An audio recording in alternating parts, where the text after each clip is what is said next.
Olá, amigos do programa Sou Samba. Durante esse ano de 2016, nós vamos comemorar o 10º aniversário do programa Sou Samba, que completou em 17 de dezembro do ano passado. E o nosso convidado aqui no estúdio hoje é um músico, pianista, violonista, compositor, Edu Martins. Ele veio aqui hoje para mostrar algumas de suas composições, contar um pouco da história e também falar sobre a oficina de choro da Faculdade de Música do Espírito Santo e também sobre o seu songbook.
Seja bem-vindo, Edu, ao programa Eu Sou Samba.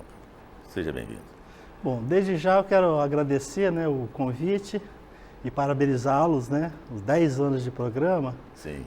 Pelo relevante trabalho para com a cultura do Espírito Santo, em especial para com os músicos, instrumentistas e compositores. Ok, eu agradeço em nome da nossa equipe. Edu, vamos começar nossa conversa. Eu gostaria que você falasse sobre os músicos que vieram com você. Sim. Aqui hoje. Eu estou com um novo projeto, que é Edu Martins Trio. Sim. Que é formado, eu faço o piano, Edu Martins piano, Levi Muniz contrabaixo, Everton Macapá Mira bateria. Uhum. Esse é o Edu Martins Trio. E a proposta é a gente convidar um instrumentista para executar as minhas peças. Tá, o convidado hoje é o Alexandre Araújo, do bandolim. Sim. Ok. E agora, vamos começar bem do início. Você nasceu em Colatina. Nasci em Colatina. Sua mãe é do Rio Grande do Norte, seu pai de Pernambuco, e você nasceu em Colatina. Sim. Sim. Ok. E aí, você nasce em Colatina e vem para Vitória ainda criança. Sim. É isso? Sim. Conta um pouco dessa eu vim bem cedo para cá, possivelmente 6 meses de idade. Ah, sim, bem novo. A família veio para o Parque Moscoso. Aham. E em seguida fomos morar em Vila Velha, no município de Vila Velha. Sim. A sua mãe é pianista? Minha mãe é pianista. Pianista. As primeiras lições, obviamente, foi em casa. Sim, sim. E você se encantou com o piano? Com que idade você se encanta com o piano? Bom, essa convivência com o piano, como vem desde cedo, a minha mãe até entre aspas, obrigou os filhos a estudar música. Sim, graças a Deus, né? Graças a Deus. e todos estudaram piano. Ela também estudou violão, toca bem, inclusive, violão. A minha colega Alba Martins, da minha colega de trabalho, inclusive, compositora, pianista, atriz. E ela, entre aspas, obrigou os filhos a estudar. E quem continuou a estudar realmente foi eu, que os outros foram para outros caminhos, Uhum. E eu, desde cedo, quando já adolescente, me encantei pelo violão. Devido ao piano, essa dificuldade de você levar o instrumento para as pessoas. Levar para a calçada o instrumento. O violão é melhor, né? Não, quando e naquela época, a gente não tinha esse acesso a instrumentos sim. transportáveis, né? Uhum. Então a gente tinha essa dificuldade. Então, e o pianista, ele é meio solitário, sim. devido a essa... Hoje nem tanto, porque já tem essa possibilidade de instrumentos que você transporta, os estúdios já têm esses instrumentos, então facilitou um pouco mais para isso, nesse aspecto. E aí você na adolescência se encanta com o violão? Me encanto com violão. E estudou mesmo? Estudei violão, É. estudei violão. No piano, Você estudou até que idade? Bom, eu estudei com a minha mãe até, assim, os 16, parei, aí comecei a estudar violão. E retornei com o piano uns 20, 21 anos. Sim. Que eu entrei no conservatório de música. Aí né? entrou para valer mesmo. Aí entrei para valer mesmo. Passei uma temporada, inclusive na escola de música. Né? Eu estudava lá, era escola de música do Espírito Santo. Você formou aqui? Não era faculdade ainda. Não, escola de música. Era escola de música do Você Espírito formou Santo. aqui? Não, escola? eu não cheguei, inclusive assim, não consegui me formar devido ao currículo musical era baseado em música erudita. Sim. Minha mãe fez esse curso de bacharelado em piano. E eu tive essa dificuldade de conseguir finalizar esse curso, porque eu me encantei pela música popular. Eu, bem novo, já escutava muito bossa nova, jazz, choro. Aí é quase impossível terminar. Fiquei bem assim. Aí tinha que estudar Bach, né, Zerni, Diabelli, Pozzoli, etc. Não era e tive isso, dificuldade apesar de gostar, de ouvir, sempre ouvi minha mãe executando peças, Schumann, Brahms, Beethoven. Bem, agora vamos a mais uma música. E agora, Sam Blues. Vamos lá.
Bem, nós ouvimos aí Sam Blues.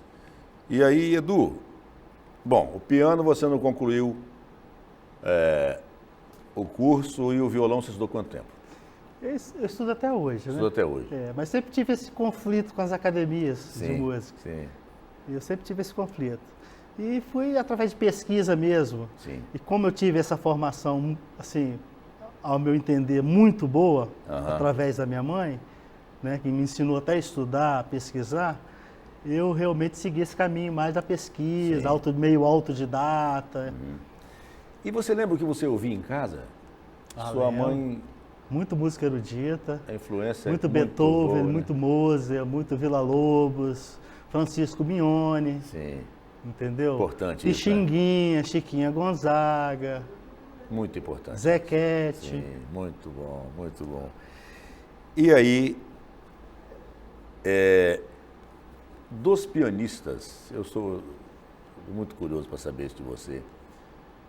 Quais os pianistas que te encantam, te encantaram naquela época e hoje também, que influenciaram? Pianistas e violonistas. Ernesto Nazaré, né? Sim. Não posso deixar de citar. A própria Chiquinha Gonzaga. Sim. Egberto Gismonti, Wagner Tiso, acho Gilson Peranzeta, inclusive tem minha obra. Todos os dois têm, tanto Wagner Tiso como o Gilson Peranzeta, tem meu songbook. Foram muito receptivos. Violonistas, eu gosto do Rafael Rabelo, né? Esse Rogério Caetano, são muito os mais bom. atuais. Dino Sete Cordas também. Muito bom. Né? Tem o Paulão, também, Sete Cordas, toca com Zeca Pagode. Tem meu trabalho também. Tem, assim, uma gama de violonistas. Muito grandes violonistas, né? Aqui, por exemplo, no estado, eu gosto do Jorge Gabriel Bezerra, que é fantástico. Né? O Tião de Oliveira. Né? A obra do Maurício de Oliveira também. Maravilhosa, né? a obra dele. Como violonista, para mim, um dos tops. Sim. Você começou a tocar muito cedo. Como é que foi essa história? Você começou a tocar aqui, foi para o Rio. Como é que foi isso? Eu comecei a tocar quando foi com 25. Comecei já a participar dos festivais, das clínicas. Inclusive, assim, nessa época, rolavam muitos festivais de música, né? Sim. Então eu participava, assim, às vezes acompanhando o próprio de Alegre, eu participei algumas vezes, acompanhando alguns compositores aqui da terra. E comecei a trabalhar no Rio com um amigo, que é um flautista, o Cláudio Galvão, que até hoje ele trabalha lá num ateliê, numa casa de show na Ilha Grande. Ilha Grande. Trabalhei por 12 anos com ele 12 lá. anos? 12 anos, uma clientela bem refinada e que adorava música instrumental. Sim. Né? Lá, assim, inclusive, só assim, a prioridade da casa era a música instrumental. Sim, que beleza, hein? Aí eu assim, desenvolvi muito nessa época, assim, tocando, né? Porque a gente dividia os solos, o piano, ele é flautista, então a gente tinha que dividir os solos, dividir o solo de improviso e tal, então eu tinha que me estudar mesmo, né? Estudar muito. Para poder acompanhar. Você ficou 12 anos lá. Fiquei. Você voltou para cá Voltei para cá em 2012, 11, 12, né? Através de um amigo do Alexandre Araújo, do professor Alexandre Araújo, que eu liguei para ele, que eu tinha uma gama de composições, uma produção muito grande. Aí ele, vem para cá que eu idealizei uma oficina que está sendo aplicada na Faculdade de Música do Espírito Santo. Sim. E eu nem, assim, eu tinha perdido contato com o Alexandre Araújo. Aí eu resolvi, mas eu estava assim com aquela intuição de voltar, porque assim, lá no Reis e Magos, a gente tocava peças minhas, mas eram poucas.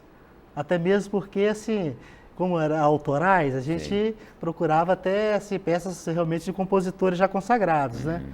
Mas, quando liguei para o Alexandre Araújo, o Alexandre assim, bicho, vem para cá, vamos dar uma lida nesse trabalho, vamos fazer uma curadoria, vamos introduzir essas peças na oficina. Foi quando eu resolvi retornar, né? Eu percebi que havia chegado a hora, o momento de fazer a editoração desse trabalho, que até então não tinha sido publicada. Né? Eu estava só revisando, fazia uma parte, fazia uma introdução de uma, entendeu? E foi assim, na verdade, as minhas composições elas foram amadurecendo ao longo dos anos. Sim, esse é o processo, né? É um processo assim, de ouvindo. criação ao longo dos anos mesmo. Muitas não tinha a primeira, a segunda parte. Posteriormente, eu criei uma terceira parte, principalmente choros e tangos brasileiros. Esse foi o processo assim, de criação. Perfeito. E agora está morando em Vitória? Estou morando em Vila Velha. Vila Velha. Vila Velha. Ok. Bem, nós vamos agora a mais uma música. E agora, Cafuné. Vamos lá.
Bem, nós vimos e ouvimos aí Cafuné. E Edu, essa história do pianista, do violonista, do compositor. Primeiro, dentre os dois instrumentos, qual que você prefere? Os dois. Você prefere os dois? Os dois. Na mesma proporção? Na mesma proporção. Mas assim, eu vejo, é tão interessante essa questão dos instrumentos. Sim, isso é porque eu insisto nessa pergunta por isso. Eu até assim, devido justamente a essa dificuldade que a gente tem de transportar o piano e o violão, qualquer lugar que você vai, você pode transportar, estar ao seu lado. Uma gama muito grande das minhas composições foram criadas com o violão. Com o violão. Até mesmo pensando no piano, nas harmonias do piano, né? Porque as harmonias são mais abertas e tal. Mas eu sempre componho muito ao violão. Violão. Eu lembro do Maurício de Oliveira, toda vez que eu falo em violão aqui, que ele falava assim, por ser fácil de transportar, o violão é o instrumento mais fácil de tocar errado. Mais fácil é verdade, tocar. É verdade. Isso. Ele sempre falava isso. É verdade. Tocar mal esse tocar instrumento. Mal, é muito fácil tocar mal. Ele falava isso direto. Veja bem, e essa história da composição, como é? Quando a composição envolve letra e melodia, tudo bem, eu entendo bem, razoavelmente bem. Mas como é compor música instrumental? Como funciona esse processo de criação? Pois é uma pergunta curiosa. É uma pergunta bem curiosa e difícil de responder, né? Eu, assim, muitas vezes assim, vem um motivo, assim, um ouvido, uma intuição Sim. de eu escrever determinado, por exemplo, 8 compassos. Sim. Aí exemplo.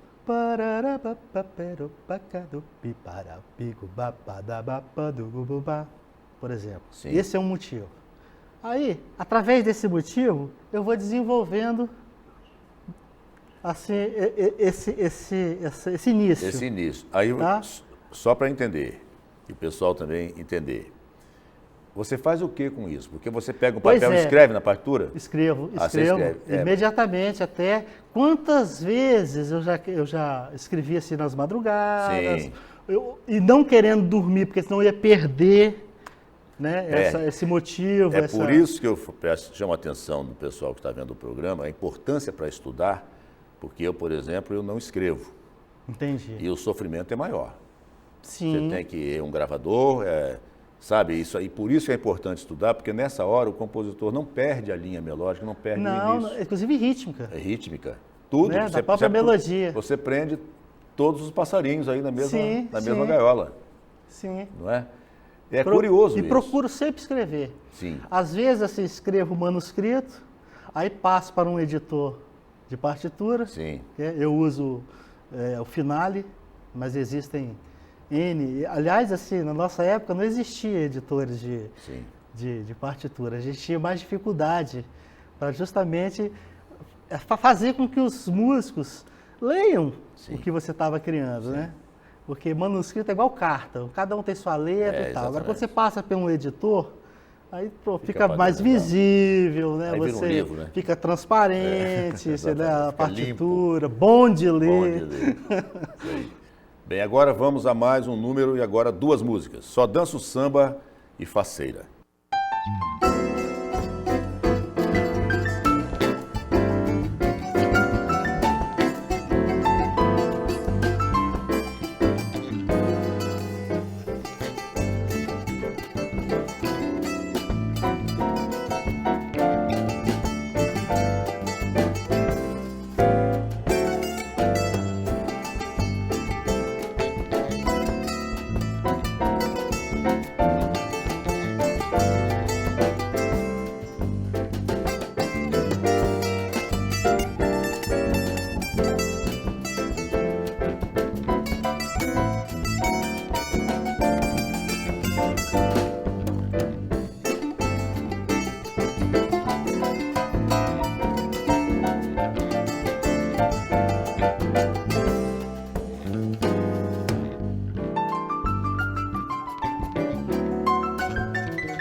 Bem, nós vimos e ouvimos aí Só Danço Samba e Faceira. E agora vamos a um rápido intervalo. Daqui a pouco a gente volta.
Bem, estamos de volta para o segundo bloco. Nós vimos e ouvimos aí a música Mamulengo e vamos continuar nossa conversa com Edu Martins. Edu, você fez essa música para o seu pai, é isso?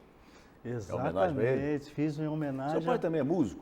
Meu pai não é músico não, mas ele tem, assim, gosta muito, né? Porque é difícil um pernambucano não ser músico, é difícil. É verdade, é Mas verdade. tocava nada?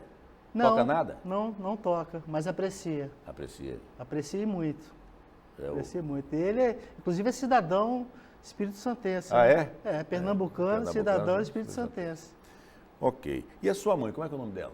Alba Martins. Alba Martins. E o nome do seu pai? Antônio Adelino. Antônio Adelino. Ok. E aí, você fez homenagem para ele? Fiz esse choro, né? Em homenagem a ele. Mamulengo, que ele me falava muito das coisas dos bonecos de Recife, da cultura. Inclusive, assim, quando a gente era criança, a gente viajava, né, para visitar os parentes, as tias e primos. Hoje em dia temos ainda muitos parentes lá. E assim, na minha infância, quando a gente viajava, sempre rolava esses teatros de boneco, o próprio Mamulengo mesmo, né, manipulação de bonecos. Aí me veio essa intuição de fazer esse choro em homenagem a ele. Perfeito. Edu, essa história da oficina de choro da Faculdade de Música do Espírito Santo começa com Alexandre Araújo.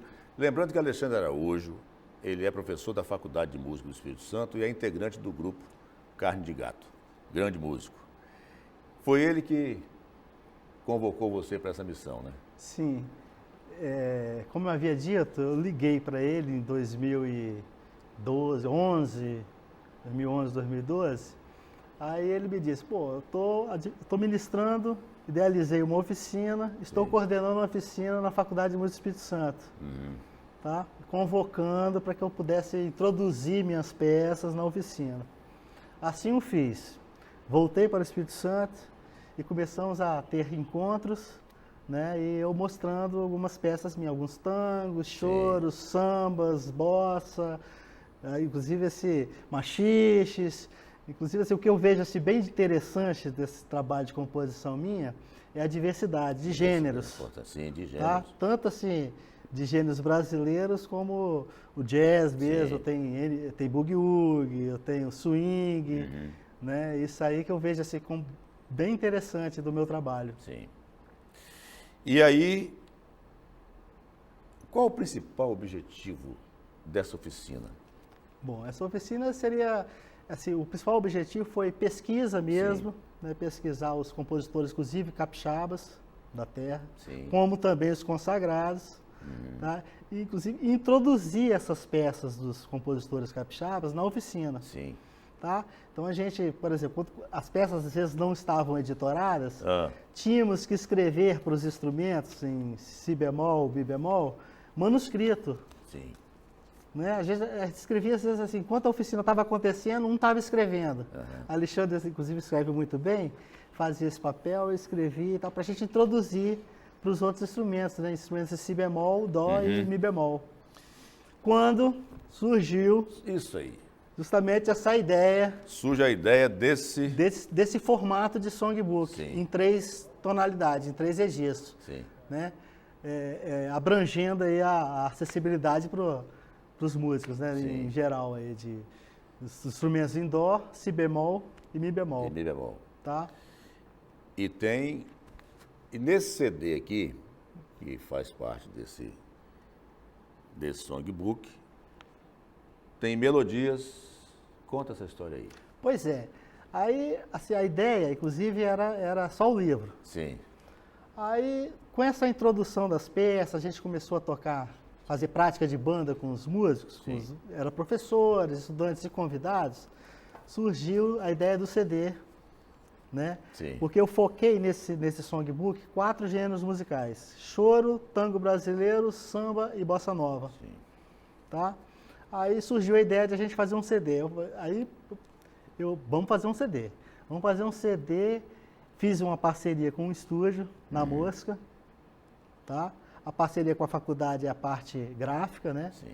E a parte do estúdio, a parte do áudio, a gente fez com melodia e sem melodia. Sem melodia para que o estudante pudesse Bela tocar ideia. junto, estudar Belíssima improviso, tá? Como era um trabalho assim, até com foco no acadêmico, no estudante de música, a gente achou bem interessante, importante que tivesse anexar esse CD. Sim. E assim o fizemos. Sim. Agora uma pergunta que está todo mundo querendo saber a resposta. Como é que se consegue isso? Existe ainda? Pois é, essa primeira edição, ela foi encerrada, né? Esse songbook foi para 15 países. É isso que eu gostaria que você falasse Inclusive também. grupo de choro de Paris, dos Estados Unidos, Londres, Alemanha, Nova Zelândia, mesmo? Espanha, Itália, e dentre outros países. E esse livro foi para alguns músicos também consagrados. Sim. Eu até já citei o Wagner Tiso, Gilson Piranzeta, Daniela Spielmann, né? Dentre outros aqui que eu não estou lembrado agora, no momento. Que beleza isso, hein, rapaz? É o quanto a música brasileira é admirada, né? Sim. Fica comprovado aí o interesse por Sim. outros países, outros músicos, os músicos de outros países pela nossa música. Parabéns pelo trabalho, parabéns. Eu agradeço. A segunda edição não vai sair não? Pois é, estamos com esse é um dos projetos, Sim. né, que eu estou até priorizando, essa segunda edição. A gente, assim, tem alguns detalhes a melhorar. Sim. Sempre né? tem, né? Sempre tem, sempre a gente vai fazer uma segunda experiência do primeiro, Sim. né, leva algumas melhorias para uma segunda edição. Mas isso aí é meu foco atualmente. Perfeito. Um dos meus focos. Sim. Né? Gostaria que você falasse dos músicos, rapidamente, que participaram dessa gravação. Você lembra de todo mundo? Rapaz, É muita gente? São 13 músicos. 13 músicos. Posso citar alguns assim Pode que... citar alguns. Caco Dinelli, que foi Caco um Dinelli. convidado. Anderson Paiva, Sim. que é baterista, também foi um convidado. Alexandre também está tocando. Alexandre aí, com Araújo, certeza. claro. Agora temos aqui Daniel Freire, sax tenor. Sim. Diana Farias, que atualmente está estudando na França. Sim. Sax alto. Trompete, Eduardo Lucas. Clarinete, quem foi? Clarinete foi Jaqueline Sim. Santos, tá? Clarinete, trompete, sax alto, tenor. Violão eu fiz, né? Sim. Fiz violão, piano, Piano. tá? Os arranjos eu e Alexandre, a gente foi introduzindo, esses arranjos foram estudados na oficina, inclusive assim com sugestões dos músicos, né? Da tessitura do instrumento e tal. Essa experiência foi bem legal, assim, tanto para a gente, para mim como compositor, Sim. como para todos, né? Então, um dos objetivos, justamente essa troca de saberes, de experiências na oficina. Importante. Né? Cada um fala sobre o seu instrumento, a tessitura desse instrumento, esse músico tocar essa parte B, clarinete. Mas por que clarinete na parte B do... Sim. Justamente porque está na tessitura do instrumento, está confortável para esse instrumentista Tudo executar, isso, né? Tudo observa, conta, né? Sem dúvida. Bem, nós vamos agora a mais uma música. Brejinho. Vamos lá.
Bem, nós ouvimos aí Brejinho e vamos continuar aqui. Edu,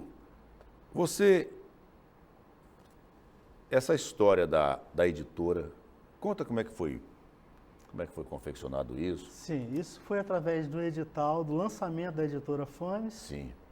né? E na época do diretor Edilson Barbosa, inclusive quero agradecer. Sim, sim. Né, ele achou bem relevante e foram lançados 4 livros pela editora, foi o lançamento da editora. Sim. Em 2013. Aham. Tá? E esse trabalho foi selecionado Muito. dentre os que foram editados pela editora. Sim. E aí, avisando o pessoal que está interessado, que quer guardar uma segunda edição, porque a primeira já está esgotada, com certeza. E aí tem a oficina Edu Martins aprendendo a compor. Conta essa história rapidamente. Pois é, com a aplicação desse song, a experiência de conviver com os músicos, me veio a ideia de formatar uma oficina que eu abordasse justamente o processo de criação, meu processo de criação, o desenvolvimento técnico para tocar esses gêneros. Aí eu formatei a oficina Edu Martins Aprendendo a Compor. Inclusive vou eu vou ministrar essa oficina em Vila Velha, na Escola Verne Ensino de Música, tá? Situada na rua Getúlio Vargas, 340 sobre Loja, no município de Vila Velha. Sim. Tá? E no dia 13 de maio, Sim. às 19 horas. Perfeito. E eu quero perguntar uma coisa para você. Você acha que você escolheu o piano e o violão porque eles têm a mesma importância para você? Ou você foi escolhido por eles? Eu acho que é vice-versa. Você acha?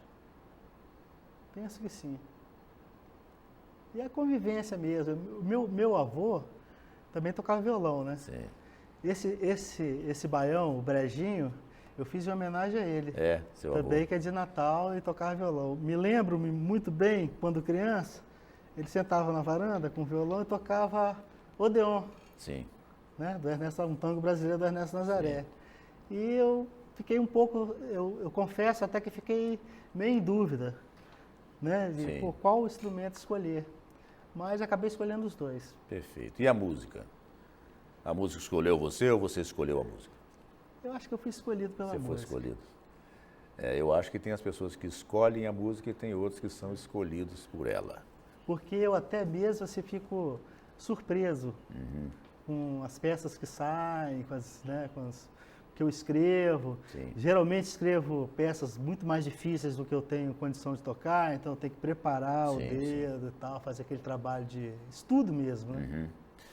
Dentre os gêneros que você compõe e que você colocou no songbook, tem o tango brasileiro. Fala rapidamente sobre o tango brasileiro e o choro. Tem diferença entre os dois? Na verdade, assim, o choro, os pesquisadores, estudiosos, eles citam como um repertório que era tocado numa época, Sim. Né, serenatas e chamavam de chorões, né? Sim. Quem executava essas serenatas, formado por violão, saxofone, trombone, cavaquinho, instrumentos de percussão, né?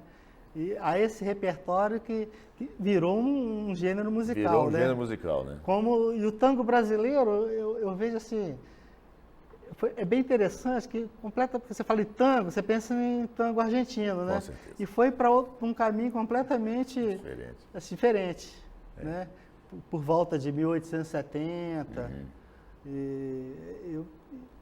É uma mistura assim, rítmica do habaneira com o andamento de polca. Sim. Às vezes machixe. Sim. Né? É isso. Interessante. Isso. Ok. Vamos a mais uma música agora, e agora Mr. Blues. Vamos lá.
Bem, nós vimos e ouvimos aí Mr. Blues.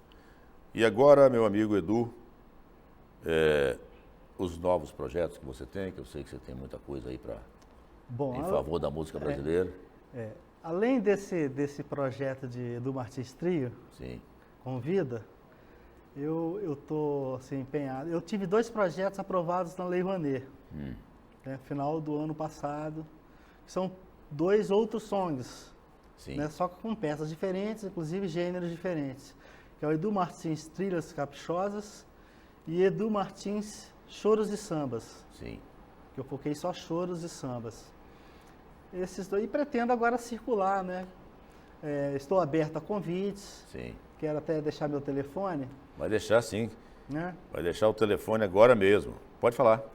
999190444. Meu telefone de contato. Tem páginas no Face, Google+, e estou aberto a convites. Ok. Você não faz letra para suas melodias, né? Pois é, estou buscando parcerias. Buscando parcerias. Olha o aviso aí, atenção. Buscando parcerias. Nossos letristas de plantão. Ok. O convidado tem um tempinho para falar no final. Você tem 1 minuto para fazer suas considerações. Pois é, a consideração maior é parabenizá-los, bicho. Que esse programa é um programa importantíssimo para a cultura do Espírito Santo. Né? Há 10 anos cumprindo o seu papel, difundindo a arte local. Né? Isso aí a gente, às vezes, assim, sente carência mesmo de espaços que você possa fazer essa divulgação de shows, divulgação dos projetos. Tá? Eu acho que a fala minha é essa aí, agradecer a Jerusa Conte, né, pelo convite e ao gentil amigo. Tá, ok. Muito obrigado, agradeço em nome da nossa turma toda. E agradecer também os músicos, sim, né, que vieram com você, aqui, né? Ok. Me acompanhando. Ok. Eu quero agradecer muito a sua presença no programa, dos músicos que vieram com você e desejar o que a gente deseja sempre aos nossos convidados, que é sucesso, sempre. Ok? Eu que agradeço. Ok. Bem, o programa Eu Sou o Samba de hoje vai ficando por aqui. Na semana que vem estaremos de volta. Até lá.